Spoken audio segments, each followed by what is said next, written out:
and welcome to this week's Ruby Shoes podcast, bringing you the very best of local entertainment across East Anglia each and every week. This week we've been chatting to a Sunday Times best-selling author who's coming to a book festival by the sea next month. And we hear from the actor who plays ChaCha in Grease the Musical, which opens in Ipswich tomorrow night. We also have our usual roundup of what's on at your local theatre, all shows you won't want to miss. So let's start this episode with Grease the Musical. It opens tomorrow night at the Regent Theatre in Ipswich, and I'm really excited about it, as you can hear. Jim Jacobs and Warren Casey's iconic musical Grease will tour the UK and Ireland in 2024. Grease is directed by Nikolai Foster and choreographed by Strictly's Arlene Phillips. Now, the 1978 film adaptation starring John Travolta and Olivia Newton-John is the fourth highest grossing live action musical of all time. The musical features beloved songs that you will absolutely want to see, including Summer Nights, Grease Lightning, Hopelessly Devoted to You, and You're the One That I Want. And I'm delighted to be joined now on the Ruby Shoes podcast by Dina Kapadia, who plays ChaCha. Welcome to you, Dina.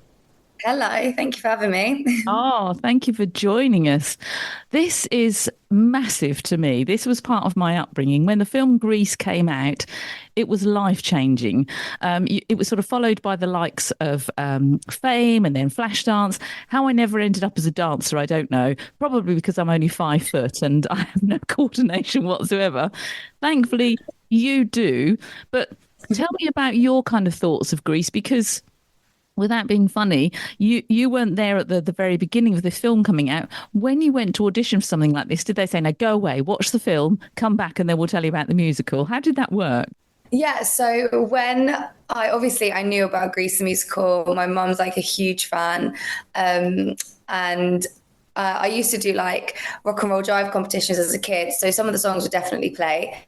And I think that was like my first introduction to it. When I got the audition through, I went and rewatched it just to see, especially ChaCha, what she was like, especially when working with like the scenes and stuff, because obviously you kind of only remember her for like that big dance that they do together.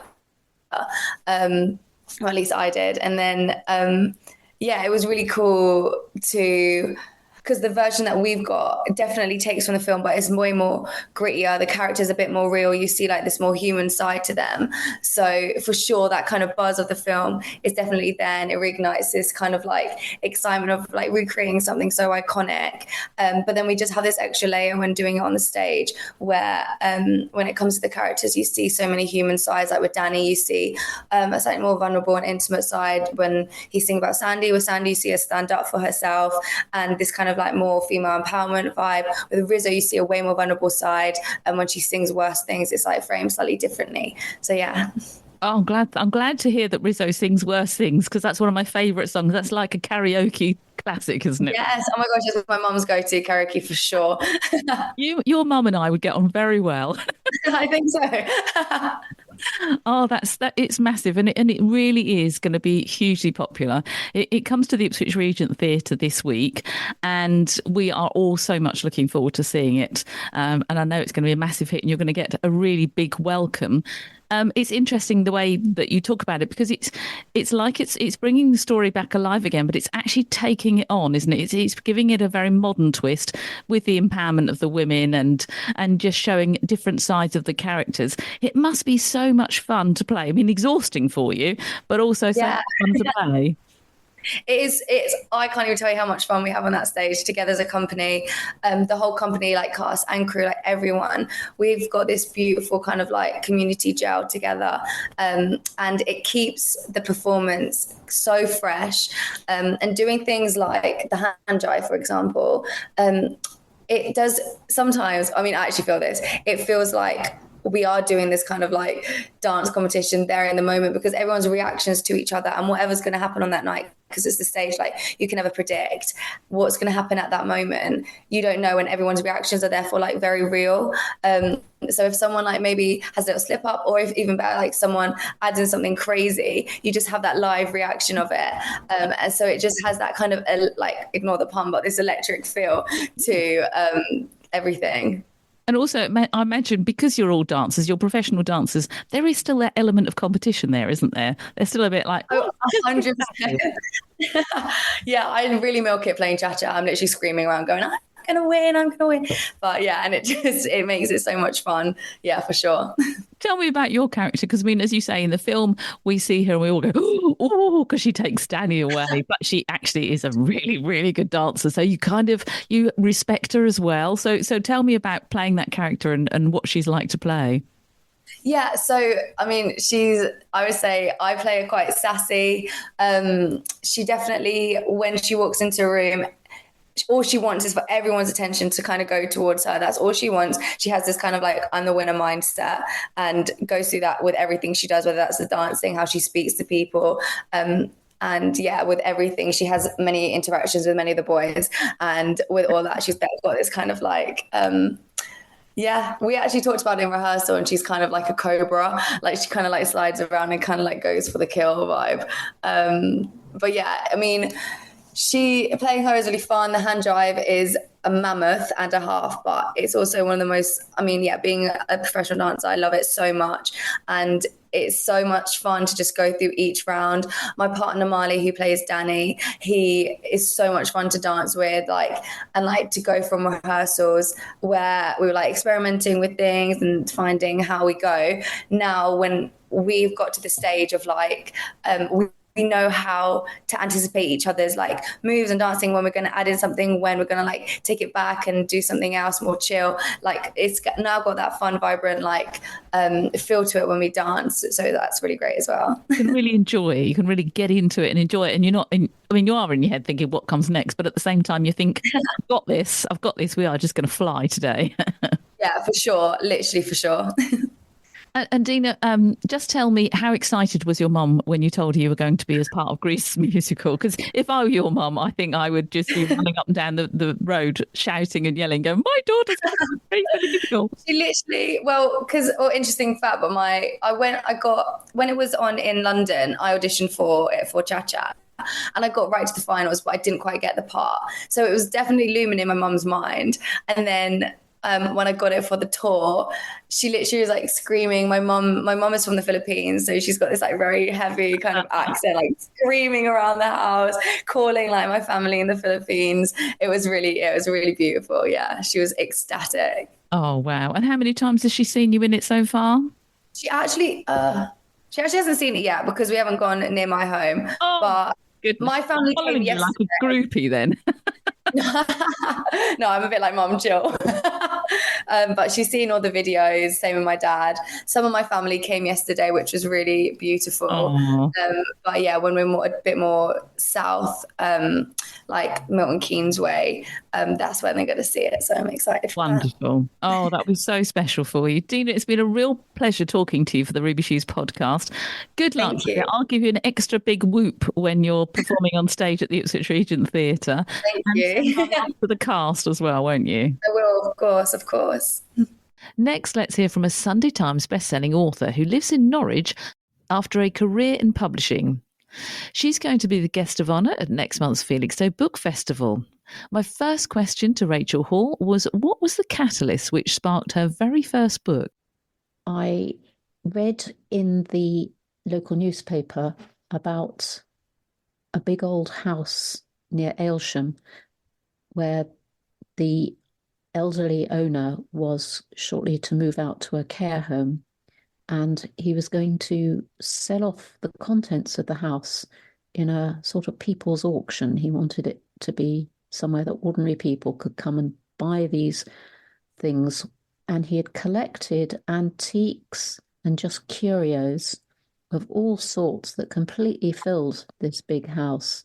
And I went along to the viewing to see all these amazing things, shell collections and odd umbrella stands and pictures and so on. And I didn't actually try and buy anything, but I just thought, what a brilliant central motif for a novel. This wonderful old house, what a brilliant setting for a novel. And that was the original inspiration for the Dream House, which is set in a fictional village in Suffolk, quite near Southwold, and it's about a young family who moved from London to start a new life. Where did I get that idea from? And they are looking for the ideal house, which becomes rather a metaphor for Kate, the central character, who's never had a house of her. Her family have never had a house of their own because they were always moving around when she was young.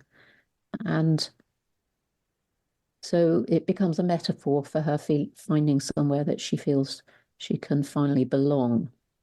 And she discovers this wonderful house of secrets and treasures, and she desperately wants to live there. But the only downside is that the house is already occupied by a very elderly woman who does not want to sell. But she's got a whole sheaf of stories from her past, and Kate gradually learns about those during the course of the story. Brilliant. Because you had worked in the industry and had helped all sorts of other aspiring writers, how difficult was it for you to be on the receiving end of that and to kind of let something, your first book, let it go into those people and knowing that it was like their critical eye was going to be suddenly turned on you? How difficult was that for you, that very first book? Well, you have put your finger on something very important, because that was quite difficult for me. I had learned an awful lot as an editor about editing fiction and about how stories work, and discussing with authors about developing characters and pace and tension and drama, and so forth. But I'd never actually properly written myself. So that all that side, I did feel quite nervous about revealing my book to the world. First of all, I had to go through the process of finding an agent. And then when I found an agent, and she sent the book out to about 9 different editors, that was really scary because I knew some of the editors, and some of them didn't like the book, didn't want to publish it. It's not that they didn't like it, it just kind of didn't fit their list or whatever it was at the time. So that was quite a hard thing to go through. My dignity went through a battering, really, with that. But fortunately, the book found the right home, and I've been published by Simon & Schuster ever since. Yeah, thank goodness.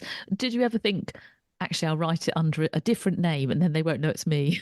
There was some discussion, because my professional name as an editor was Rachel Hore, and there was some discussion as to whether I should use my married name, which is Taylor. And then we thought, actually, H, that means, on the bookshelves, your book is likely to be at eye level, which is pretty good. Whereas if your name is Taylor, it's going to be down at the bottom. That was rather a deciding factor. The catalyst, when I'm in search of ideas, has to be something that actually makes the hairs on the back of my neck stand up. So it might be finding myself in a particular place, such as an old ruined house, or a walled garden, or just somewhere with a beautiful view or whatever, just where I feel, yes, this is somewhere where a story can take place. There's usually a strong feeling of the past about it, because I like to write about the past. And most of my books are dual timeline books, which means that you have a more recent story, often in the present, but not always, that's looking back to a past story, where there's often a mystery, a secret to uncover. So I find writing those dual timeline novels an absolute joy, because the two narratives are interweaving with one another. Talk to me about the Felixstowe Book Festival. You're coming there. You're going to be talking about your latest book, The Hidden Years. You must be in great demand to go to book festivals around the UK. what made it, what made you decide to come to Felixstowe Book Festival in particular? Well, I had a very nice invitation, and I was also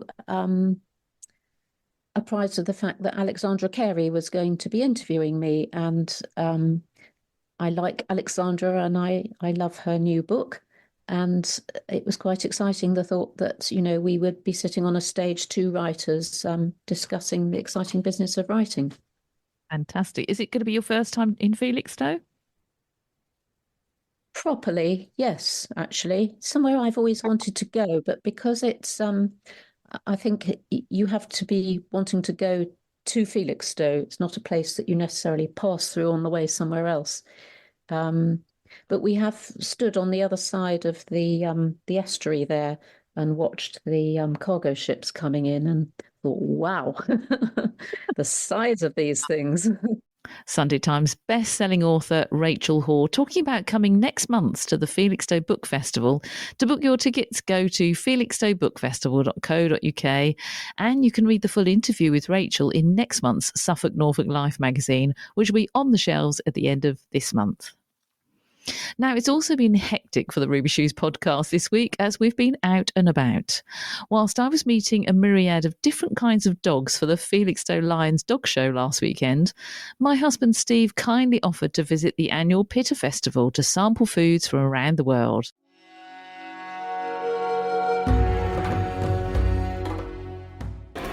So as you can hear by all the noise, the place is packed here at Suffolk New College, especially for the Suffolk Pitta and Global Food event, which is being put on by BSc Multicultural Services, who only not long ago won the Queen's Award for Voluntary Services, one of the highest awards that you can win in the land for a charity. All around the outside of the atrium here, there are stalls with food being sold for charity, which is represented from all different corners of the world.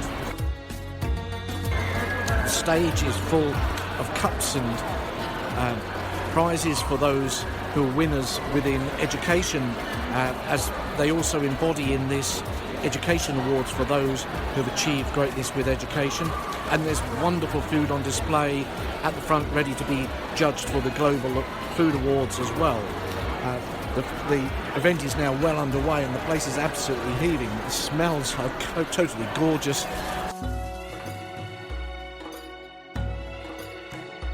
I can't resist the gorgeous smell, so I'm off now to have something to eat.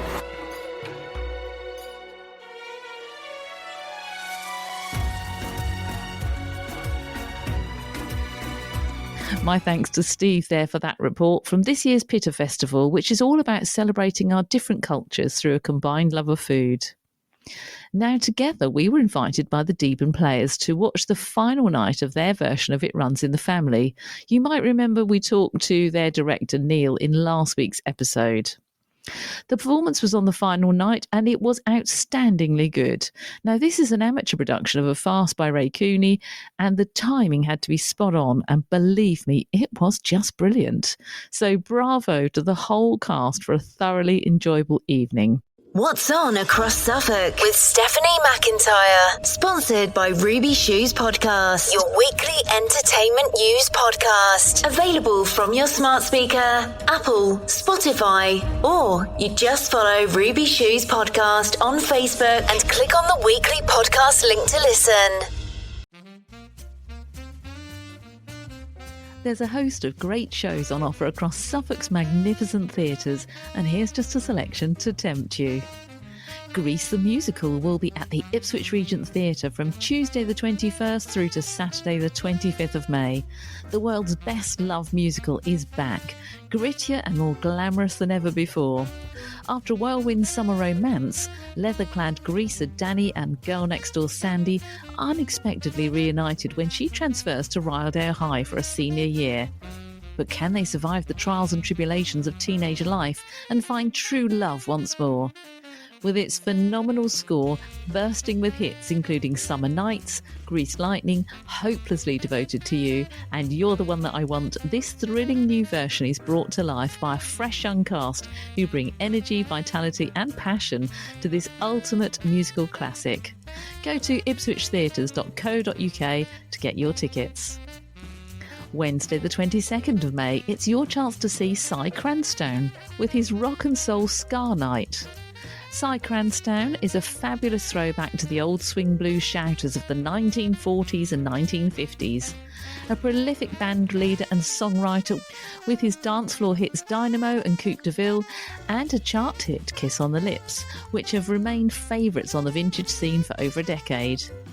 People have compared him to many old greats like Jackie Wilson and Wynonie Harris, but Cy remains his own man with his distinct voice and repertoire.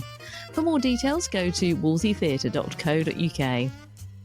Thursday the 23rd of May, it's Cinderella at the Spa Pavilion, but only for the grown-ups. The adult pantomime is back for its 6th year with an invitation to the Prince's Ball for all you bigger boys and girls. Starring the cracking Liam Mellor as Buttons, the filthy and fabulous Jimmy Burtonals, and the devilishly wicked Robert Squire as the two ugly stepsisters. Plus, returning to the adult pantomime after a year off, it's Hollyoaks and Waterloo Road's Ben Ryland Davis as the dashing Prince Charming. Be prepared to laugh your adult socks off with this hilarious take on Cinderella. With a fun and filthy laugh-a-minute script, anthems which will have you dancing in the aisles, and lots of audience participation, whether you want it or not. This is the hilarious night out that all the big boys and girls have been waiting for. Go to spapavilion.uk for more details. Friday the 24th of May at the Apex in Bury St Edmunds. G4 will be live on stage. The boys have been wowing audiences with their incredible harmonies and stunning vocals ever since appearing on the first series of The X Factor in 2004. This tour will be the first chance to hear the breathtaking new tracks from their hotly anticipated 20th anniversary studio album, due for release this autumn. It will also feature the most popular G4 hits, such as the exhilarating rendition of Bohemian Rhapsody, their haunting version of Creep, as well as the heart-stopping Nessun Dorma. Check out theapex.co.uk for more details. And finally, on Saturday the 25th of May, why not head on over to the Marina Theatre in Lowestoft to see the original Shwaddy Waddy live on stage. This 50th anniversary show will be dynamic and uplifting, featuring all their greatest hits, many of which reached #1 in the pop charts across Europe. So look out for Under the Moon of Love, 3 Steps to Heaven, Hey Rock and Roll, When, Blue Moon, Pretty Little Angel Eyes, and many, many more. So come on, join the dancing party. You've got what it takes. Click on marinatheatre.co.uk for more details. Do you have a forthcoming event or a summer show you might like to tell the Ruby Shoes podcast about? Give us a bell on our Facebook page at Ruby Shoes Podcast. And remember, you can always listen back to any of the Ruby Shoes podcasts via Apple or Spotify or your smart speaker, or just by simply clicking on the weekly podcast links on our Facebook page. And follow us too for all the latest entertainment news. I'm Steph McIntyre. Thanks for listening, and we'll chat more about live theatre and all kinds of entertainment across East Anglia in next week's episode. In the meantime, check out those socials at Ruby Shoes Podcast. Have a great week.